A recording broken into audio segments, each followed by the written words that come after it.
Okay, so we're back here in the lab now, and of course I disinfected my impressions. I've rinsed them off with some water, and I used this working tray to transport them from the clinic to here. So everything is kind of tidy and it's contained within a nice environment. When you're pouring impressions, I'm going to use a double pour technique. So I'm going to pour this up in 2 stages instead of just turning it over all at once, so that you can practice that next year.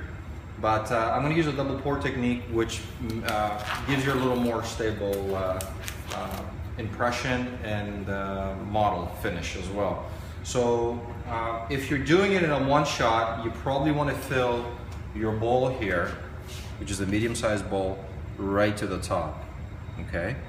But I'm not doing that. So I just want to use enough stone to incorporate some stone inside the void there. So about halfway up into the bowl.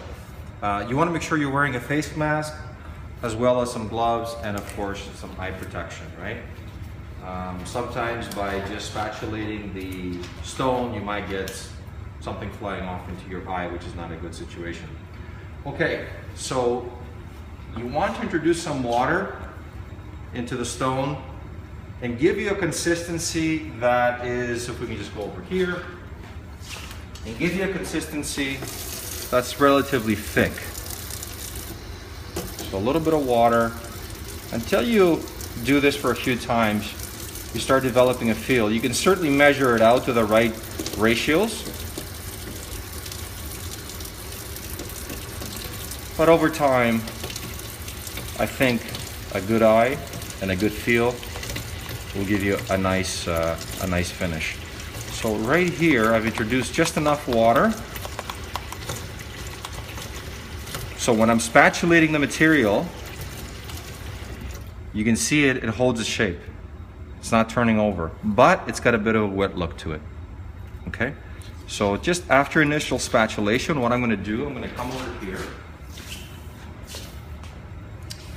and spatulate it over the vibrator for a good 30 seconds. This will give you a denser mix, a stronger mix, and it will promote the stone to set a little bit faster. So your working time is decreased, but not significant by a huge margin, okay? So make sure you turn it around once in a while, scrape the sides, just like that. So I'm holding the bowl down on the vibrator, and I'm spatulating it, holding my spatula from the top, just like so. Nice vigorous mix here. And if you notice here now, the mix looks much smoother, but still holds its shape, okay? So what I'm gonna do next, I'm gonna put my bowl to the right of the vibrator, take the upper first, I'm gonna increase the vibration a little bit more, take a small amount and feed it from the back and let it flow all the way around. So you want to make sure that you don't get any air bubbles in there, trapped in there. Let it flow over. As I'm reaching over to grab some more material, I'm lifting the impression off the vibrator. So if I'm reaching over, everything comes off. And over again.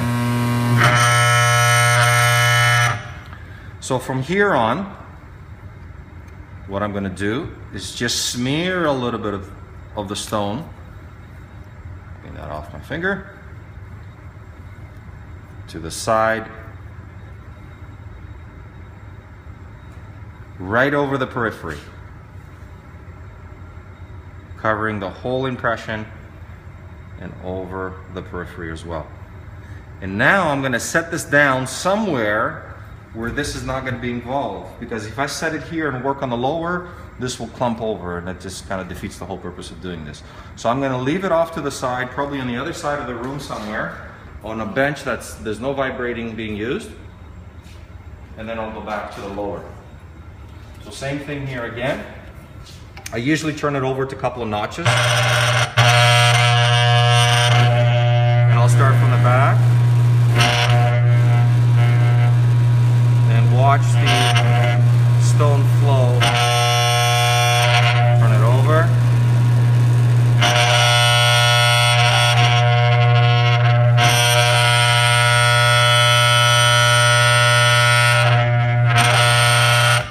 that's all you need to do with that, because if you keep finishing it on the vibrator, it gets rather messy. So right here, smear it onto the impression. And I want to build up the heels back here, over the Richard Moller pads, right to the extension there. Right there. And over the periphery. So introduce some more stone. Right over the periphery, right there. So all around, you want to have this little overlap all the way around. Right here. Just like the Algidin, exactly. So notice I try to keep this area over the Richard Moller pads as leveled as I can with the rest of the material. So when I scoop material from my bowl, I support my bowl with my left hand as I'm holding the impression, and I'm scraping off to the side here. And then smear over.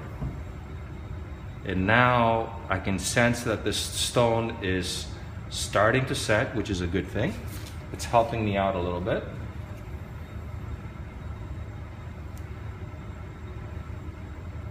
This is not the final model, but at least it's the initial layer. Just like that. So there isn't much stone left over in the bowl. It's a pretty good amount that I mixed, so I didn't waste too much material. And again, I'm going to place this over here at the edge. Not too close. And we'll let that set a little bit until we see this gloss haze over a little bit.